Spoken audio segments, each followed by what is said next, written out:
Hello, everyone. Thank you very much for this valuable opportunity to speak in front of you. About 2.5 years ago, I have been involved in this quantum technology sector. And when I attended Q2B Tokyo 2 years ago, we were talking about other subjects, and then last year we talked about GPU all the time, QPU all the time, and I'm thinking this is an industry that moves very, very quickly. So today, because we're Ministry of Economy and Trade Industry, we would like to discuss about how we focus on the quantum technology, especially on the R&D projects. So we will introduce the most recent initiatives undertaken by us. So these are the table of contents. So I will briefly introduce our strategy as the national government, METI's position, and the business model that we envisage. And there are 3 large projects that we're promoting. So the first is G-Quad. I know Mr. Horibe will speak more in detail after me. And then for new projects from this year, we have a project on accelerating the development for industrial quantum computers. And from about last year, there's a project, an wartime project. This is a use case project. So we're supporting this as well. So I will have a brief introduction of this project as well. So this is our national quantum strategy. We have 3 national strategies established in 2020, 2022, and 2023. And last year, this is a strategy so much, but as a measure that supports the strategy, we have promotion measures. So this is mostly for international cooperation and globalization. And this year, maybe this month or next month, we will have measures on ecosystem industrialization.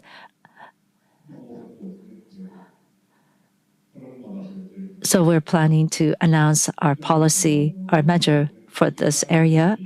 And as for goals, we're looking at 10 million quantum technology users by 2030. We have a very ambitious target of 50 trillion yen. So our goal is 2030. And of course, we're looking ahead of that as well.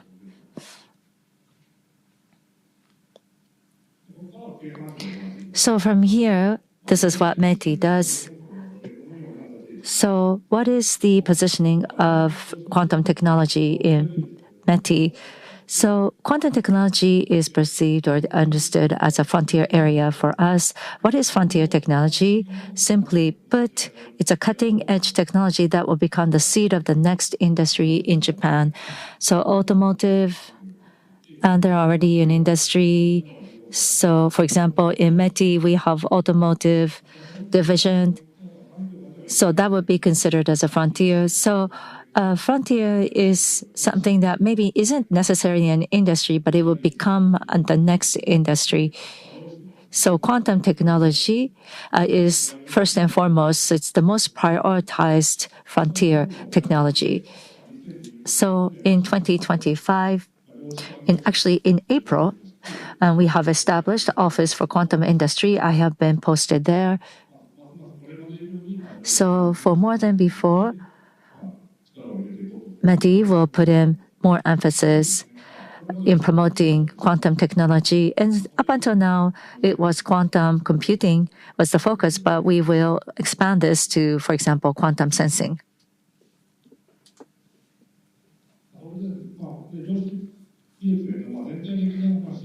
So this is the overall direction for supporting quantum technology. So right now we see proximity between science and business. So any science will become a business right away. So we don't want to just do technology, but we believe that end-to-end support is necessary. So whether it be supply chain or use cases, but we would also need to focus on human resources, standardization, and economic security. So this is an overall comprehensive support. So about quantum computers, how do we industrialize quantum computers? So hardware is still not sufficient. So we have development for hardwares. So this is especially gate types. So post 2030, we're looking at FTQC, RTFQC in order to support this. We need to develop next generation materials, lasers, photonic devices, camera. So this is the vertical ecosystem which we will support. But in addition to that, because quantum computers is a calculation resource, so CPU, GPU, or quantum inspired as well. So how do we build a quantum computing platform? And we will need a middleware software as well. So we're planning to support that as well. So by building a platform like this, we will see generations or increase creation of industrial use cases. So this is how we plan to support the entirety, especially in terms of platform. This is an area Japan isn't necessarily good at. Japan actually has been behind. It's a horizontal ecosystem where the world is leading. So even though we don't have the hardware complete yet or ready yet, we will continue to promote platform as well so that we can support the development of the future.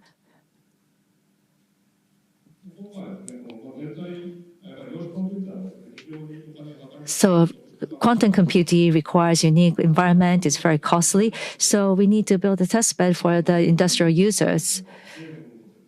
So AIST has produced this. So there'll be an explanation on that. And also we have to look at hardware, middleware, also HR, human resources. So we have new projects. So we will talk about that. And also I will explain about the use case. This is called award type project. So users are awarded.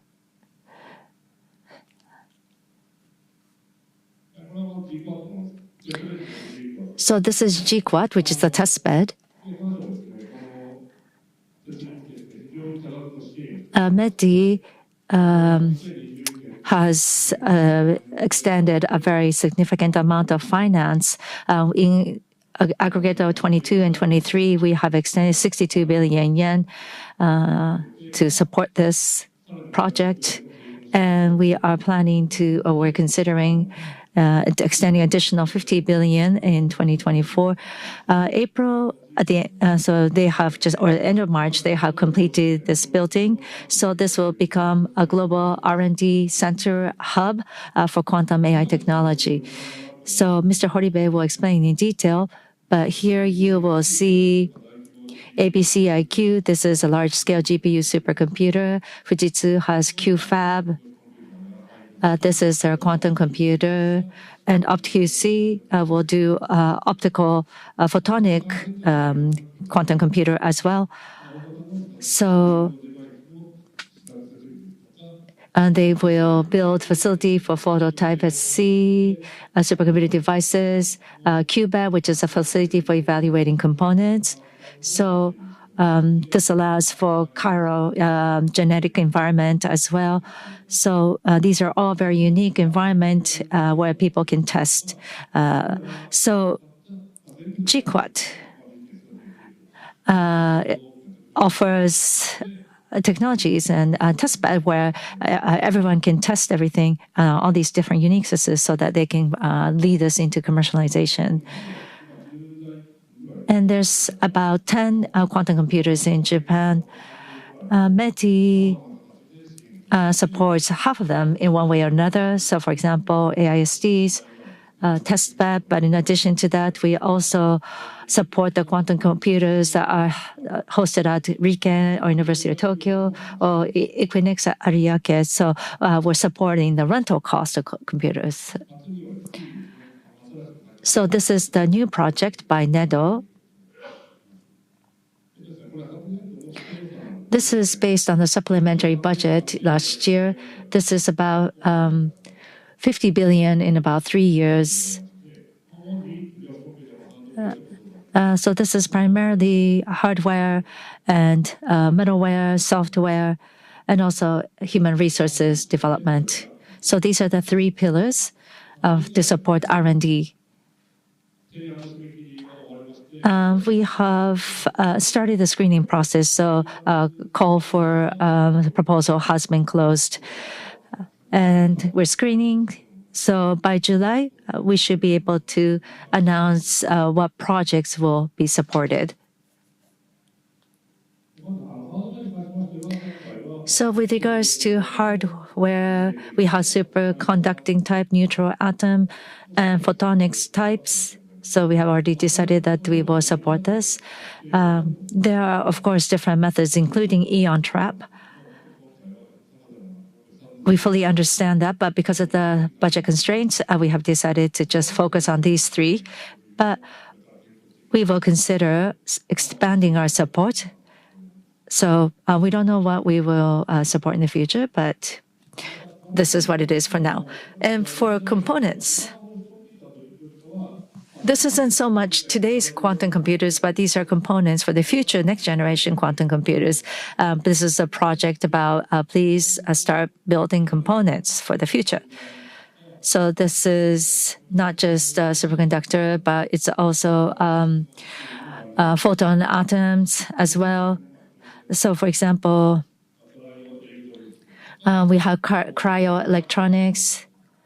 We have high power dilution refrigerator, cables, connectors. It's primarily silicon today, but we have high power, high stable lasers, high performance photodetectors, control system, optical devices, quantum modular.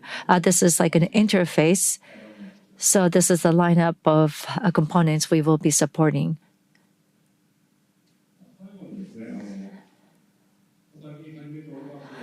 And finally, this is a wartime project that we have recently started to support.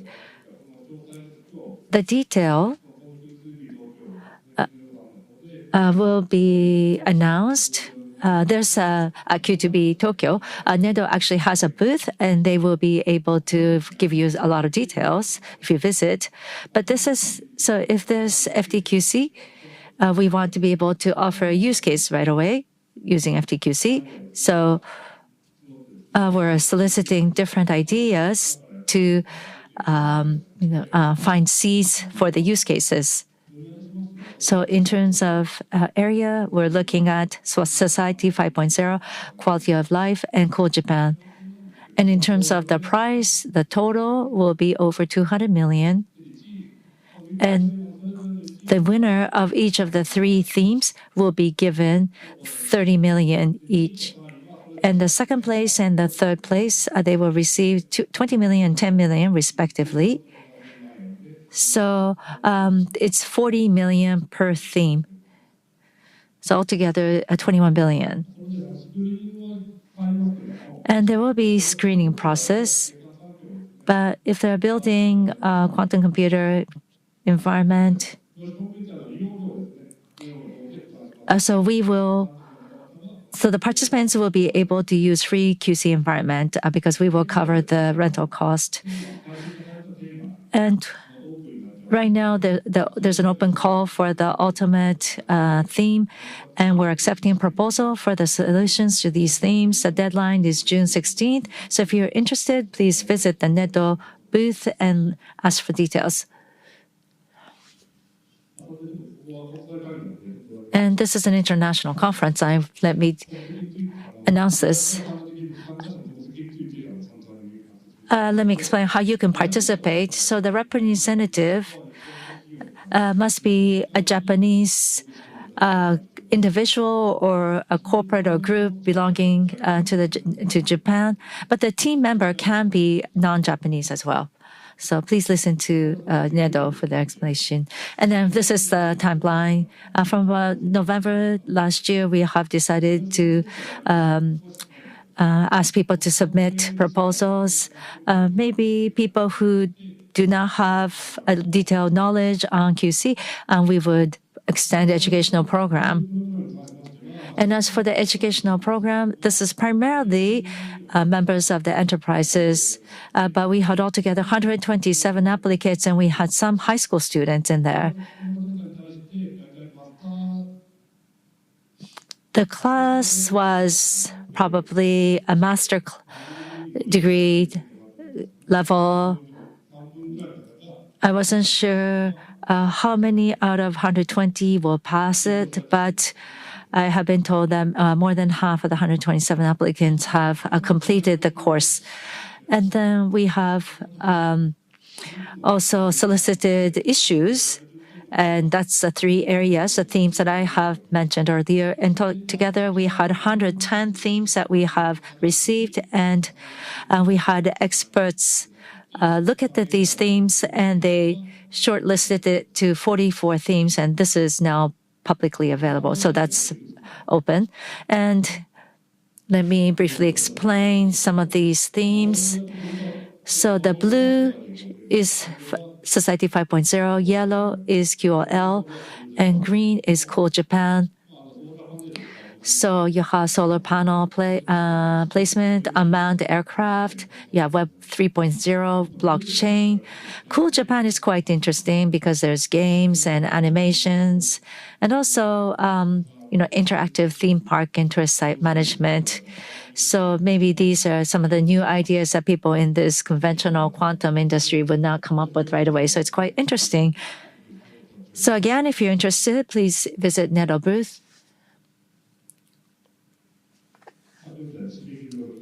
So again, deadline is June 16th. We were only able to prepare about 40 million. But if you think you're fit for this, please make sure you submit your proposal. And finally, on global standardization, we're supporting this initiative as well. IEC, ISO, JTC3. So this is a global standardization committee for quantum technologies, which was established recently. And the 3rd plenary meeting is scheduled in Tokyo 2 weeks later. METI also supports endeavors like this in different ways. So, we need to, discuss about how we strategically define and establish international standardization. So, as I had said at the beginning, we're still in this path of discussion. So, let me summarize this.